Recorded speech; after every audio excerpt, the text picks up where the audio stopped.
Di zaman yang serba mahal ini, kebanyakan dari kita cukup kesulitan untuk memenuhi kebutuhan sehari-hari. Sebab harga-harga sekarang sudah pada naik, ditambah PPN akan dinaikkan juga. Tapi di negara ini, uang sama sekali tidak berlaku. Mereka hanya membayar dengan menggunakan sebuah angka yang ada di tangannya saja. Bagaimanakah cerita selengkapnya? Siapkan makanan dan minuman favorit kalian, karena ceritanya akan segera dimulai.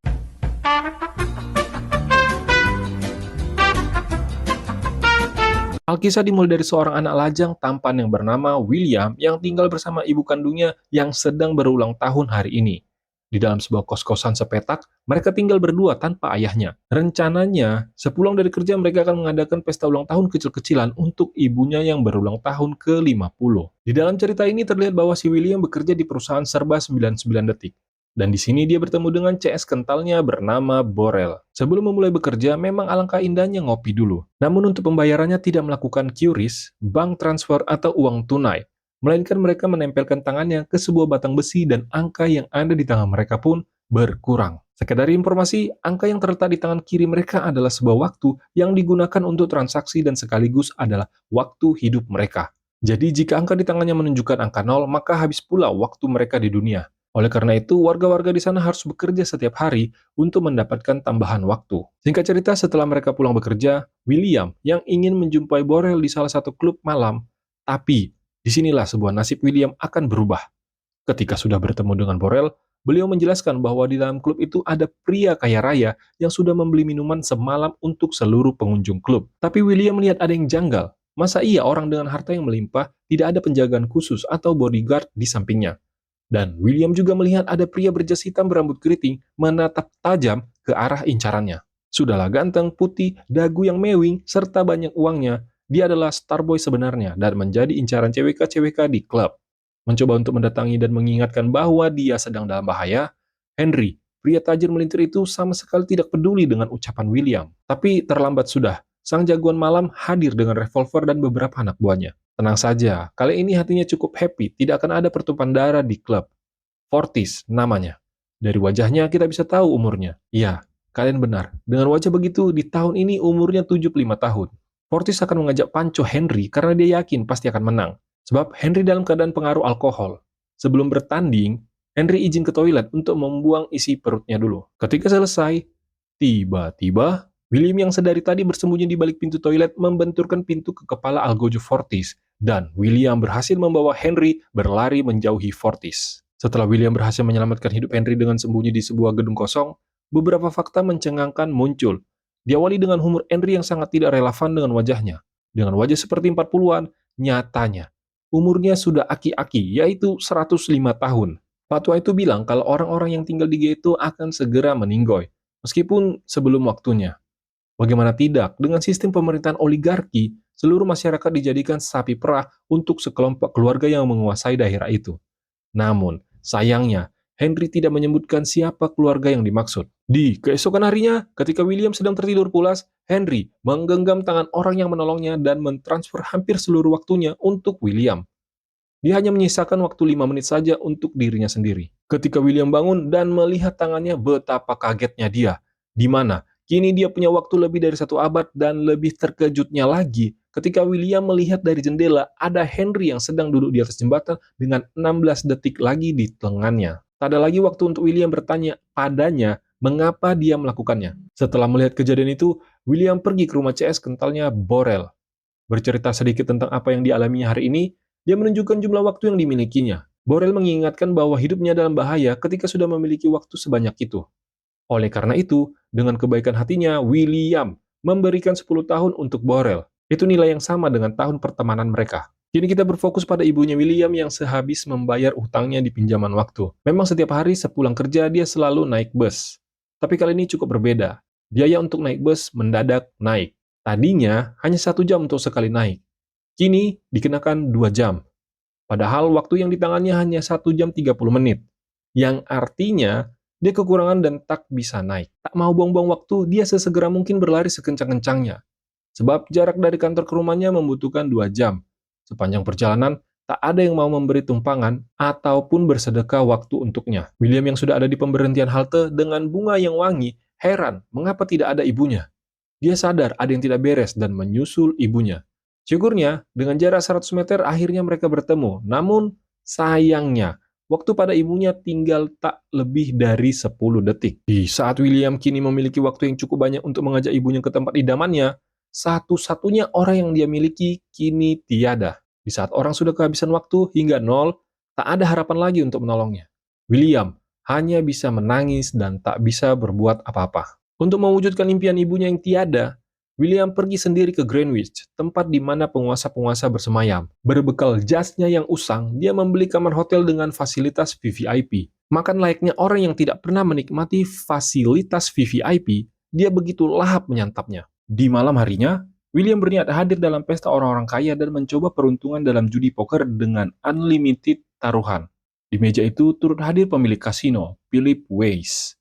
Beliau juga merupakan pemilik dari tempat simpan pinjam waktu yang sering ibunya William kunjungi. Sama halnya seperti Henry, Fortis, dan Philip, mereka bukanlah orang yang seperti pada tampilan depannya. Nyatanya, Philip sudah berumur 85 tahun dan memiliki putri sematawayang yang cantik. Adalah salah jika Philip meragukan kemampuan poker William sebab dia dibesarkan di lingkungan yang cukup toksik dan total taruhan yang dipertaruhkan adalah 500 tahun banyaknya. Dan yang tersedia di tangan William adalah 30 detik saja. Begitu elegan dan percaya diri, William tidak panik dan membuat Philip takjub. Tidak lucu jika Laut harus tutup usia di meja perjudian.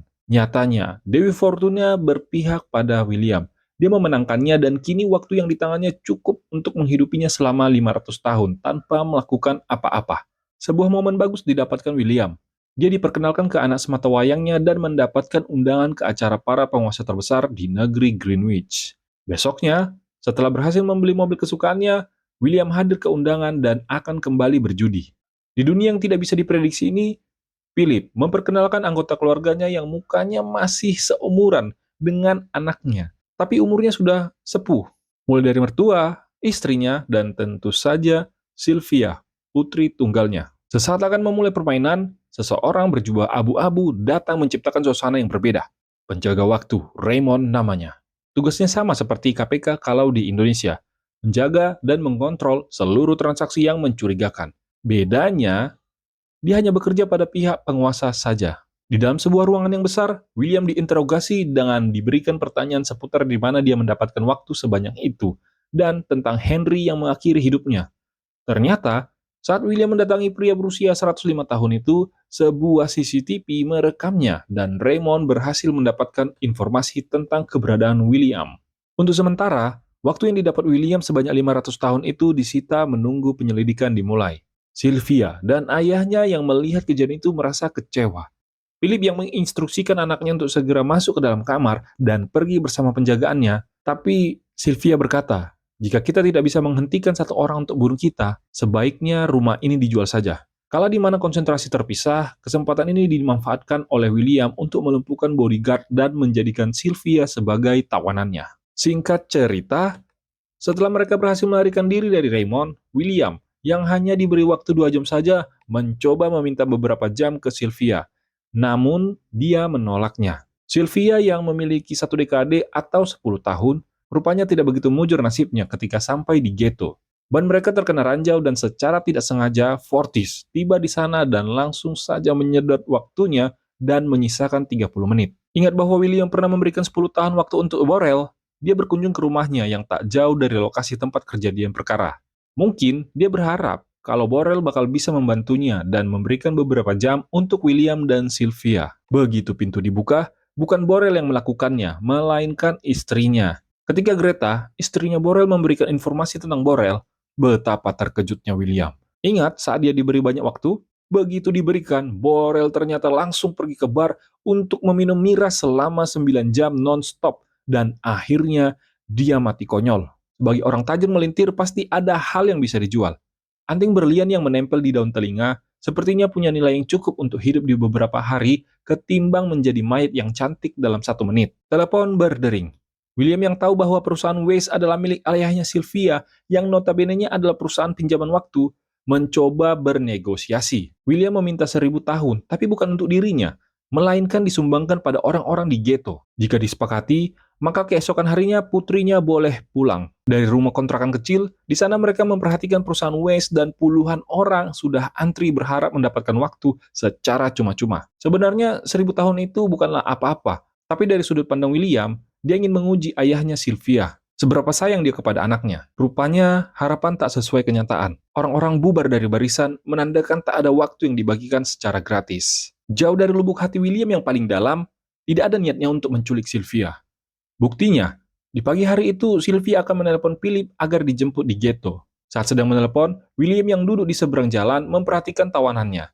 Raymond, yang sedari awal sudah melacak keberadaan incarannya, ternyata dia sudah di belakang William sambil mengarahkan senpi ke arahnya. Sylvia yang sedang fokus bertelepon melirik ke arah William dan tiba-tiba, dor! Penjaga waktu atau Raymond terkena tembakan di lengan sebelah kirinya. Tapi Sylvia heran, kenapa William tidak melenyapkan nyawanya, malah memberikan sedikit waktu yang dia punya untuk Raymond. Ternyata, petugas seperti Raymond itu ibarat seperti laron. Ya, benar. Umurnya hanya 24 jam. Selama bertugas, dia hanya diberi 2 jam saja. Jika dia mati, maka petugas baru akan muncul, dan William tak menginginkan itu. Sebab dari segi kemampuan, Raymond bukan apa-apa bagi William. Sebuah rencana mendadak berubah. Yang tadinya cerita ini adalah tentang penculikan anak pengusaha, kini berubah menjadi persekongkolan perampokan perusahaan. Di pagi hari di perusahaan West, tempat orang-orang tidak mampu ingin meminjam waktu, tapi secara tiba-tiba pajaknya naik jadi 30%. Sebuah peristiwa menggembirakan datang. Truk dengan kecepatan kencang menabrak dan menerobos menuju brankas. Oh, rupanya itu William dan Sylvia yang sedang merampok perusahaan ayahnya sendiri. Perampokan ini agak berbeda. Biasanya perampok mencuri untuk dirinya sendiri, tapi mereka ini berbeda. William dan Sylvia mengajak warga setempat untuk mengambil lempengan besi itu secara gratis dan tanpa biaya pajak. Bagikan Robin Hood, William punya ide yang brilian. Pergi ke tempat antrian waktu bukan untuk mengambil waktu sang pemilik toko, tapi dia malah memberikannya 100 tahun padanya dan berpesan agar dibagikan ke orang-orang secara gratis. Kini perasaan Sylvia sudah semakin nyaman dengan William. Tampak ketika mereka sedang akan membooking seluruh kamar hotel, sepertinya akan ada batang yang akan tertanam, dan sepertinya hal itu tidak akan terjadi. Mendadak pintu didobrak oleh Fortis dan pengawalnya. Lansia umur 75 tahun itu mengetahui keberadaan William dan pasangannya melalui seseorang warga pendatang yang secara tidak sengaja melihat mereka berdua membooking hotel. Akhirnya setelah sekian lama mencari, kini Fortis bertemu dengan William yang bertujuan untuk mengambil seluruh waktu yang ada di tangannya. Fortis ingin mengambil seluruh waktu itu dengan cara elegan dan berkelas, yaitu dengan cara adu panco. Dari segi umur memang Fortis lebih tua dibanding William yang masih berumur 28 tahun. Tapi dari fisik, jelas Fortis masih tetap diunggulkan. Adu panco pun dimulai. Awalnya begitu mulai, waktu yang dimiliki William begitu cepat mengalir ke tangan Fortis. Genggamannya yang kuat tidak memberi kesempatan bagi William untuk membalikkan keadaan. Sampai-sampai, waktu yang dimiliki musuhnya tinggal 5 detik lagi dan Fortis menoleh ke tangan William dan disinilah kesempatannya membalikkan keadaan. Hal yang sama terjadi waktu di tangan Fortis begitu cepat tersalurkan dan dor. 3 pengawal Fortis innalillahi dan Fortis menyusul setelah kehabisan waktu di tangannya. Sejak kematian Fortis, nilai pajak naik begitu pesat dari 30% ke 37%.